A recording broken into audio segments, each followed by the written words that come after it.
Today, the world is developing new technologies and ideas at a high speed. Many countries are struggling to emulate the high-speed development occurring all across the world. In order to be a successful city, organization, transportation, and the visual aesthetics are necessary for innovation, investment, and the growth of the city. In Europe, ancient cities have always rebuilt upon themselves because of the historical significance and lack of space. The city of Rome has been built around old historical monuments, and this creates a unique blend of modern and historical buildings and architecture.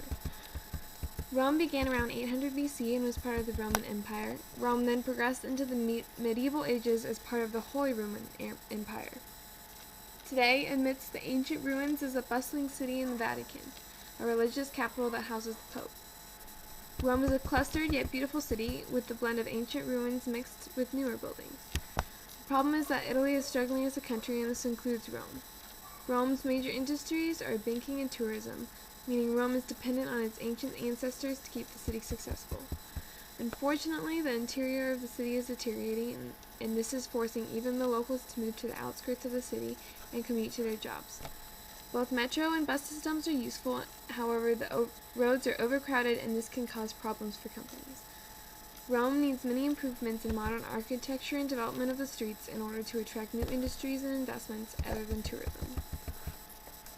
Traveling from the ancient architecture of Rome to the modern city of Barcelona, we find a similarity to U.S. cities.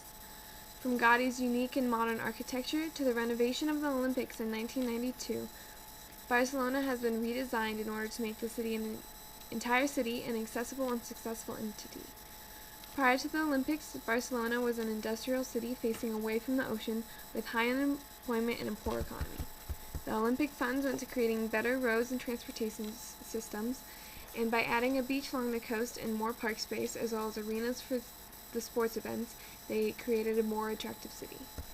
The city did, however, keep many of the famous and historical buildings such as Park Güell for tourism and beauty.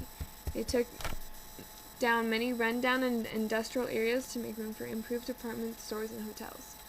Due to this complete restructuring, in 2001, Barcelona was ranked as the 6th most attractive European city. The economy improved and unemployment went from 18.4% in 1986 to 9.6% in 1992.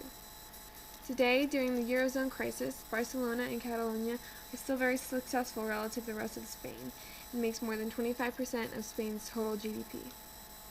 Barcelona's major industries are mobile apps, chemicals, pharmaceuticals, and it has a major port. The metro and bus systems are very extensive and efficient, and the roads are open enough to keep traffic at a minimum. The restructuring of the city makes it more attractive for tourists as well as for companies and their employees. The United States is more alike to Barcelona because it can build out rather than up, and like Barcelona, if an area becomes outdated, they will just tear down and rebuild more modern buildings. Chicago, a much younger city, has had its ups and downs, and like Rome, the population has started moving outside the city, and the population went from 1.9 million in 1950 to 710,000 in 2000. Many manufacturing companies are moving offshore for cheaper labor, and it's leaving Illinois and Chicago with less jobs. According to Forbes, the government was not spending enough money to boost innovation and make the city an attractive place to work. They do, however, have a good transit system to transport all of the workers from the suburbs